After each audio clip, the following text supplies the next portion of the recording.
waited out of sight, in the shadows. There wasn't a sound from above for at least 5 minutes. Then I heard the footsteps, distant and slow at first, but as they got closer, they became quicker. Peter Knott stepped onto the warehouse floor and looked at the girl's body. He only looked at it briefly. Then he wiped his mouth with the back of his hand and hurried over to the door that opened onto the street and climbed through and disappeared. The silly sod, I thought. He's panicked. What a bastard. But I stayed where I was for a few minutes more, just in case. Which was just as well, because a little later Knott stepped back into the light and walked over to the body, and then straight past it, towards me. I stopped breathing. It came to a halt about 3 feet away from where I was. He seemed to be looking straight at me. I waited for him to speak. Instead, he bent down and began to rummage about in the darkness. I smiled to myself. Peter Knott had made a decision.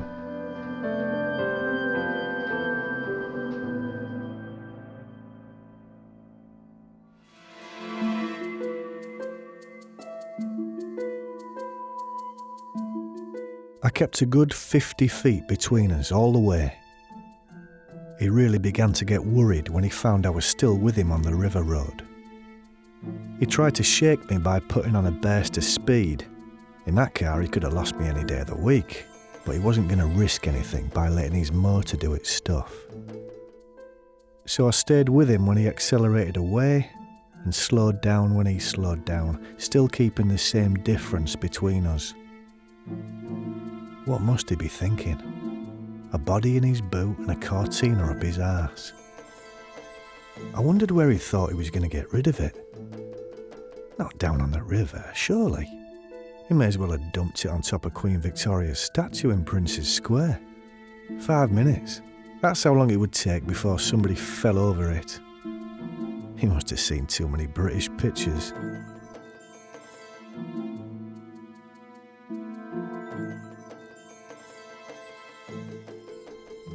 We were only a couple of miles from where he lived, if he hadn't moved since he'd had his address put in the phone book.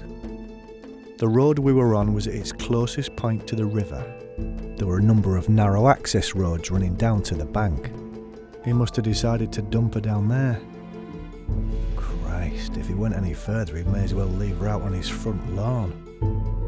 No, he really did need the fairy godmother bit at the moment. So I went ahead and gave it to him.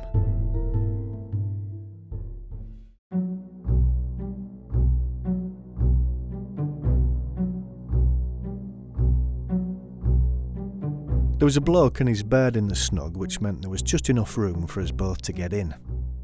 I was lucky enough to get a barman straight away. "Well," I said, "what's it going to be, Peter?" His face was the colour of a perch's belly. Do you mind if I have a scotch?" he said. "Have what you like," I said. "Why not make it a large one as time's getting on?"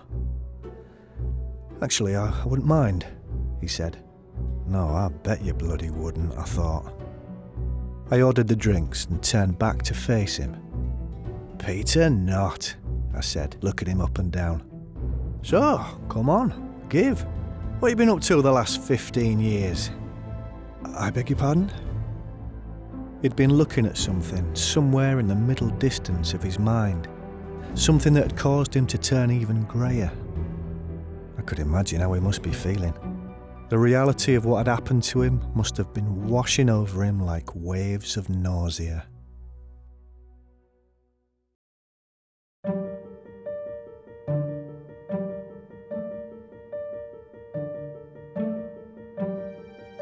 Cold wind drifted through the branches of the trees opposite Knott's place. I shivered in sympathy and walked across the road and stood by the gate and looked at the house. It really was very nice. A bungalow, really, more than a house. But much more than a bungalow. New. Couldn't have been up more than 3 years. Long and low, with one upstairs room and plenty of fashionably rough surfaces and acres of floor-to-ceiling double glazing. Soft lawns and neat shingle and rows of symmetrical rose bushes and plenty of nice private trellis work. I had to admit it. The lad had done all right for himself. But he was gonna do even better for me.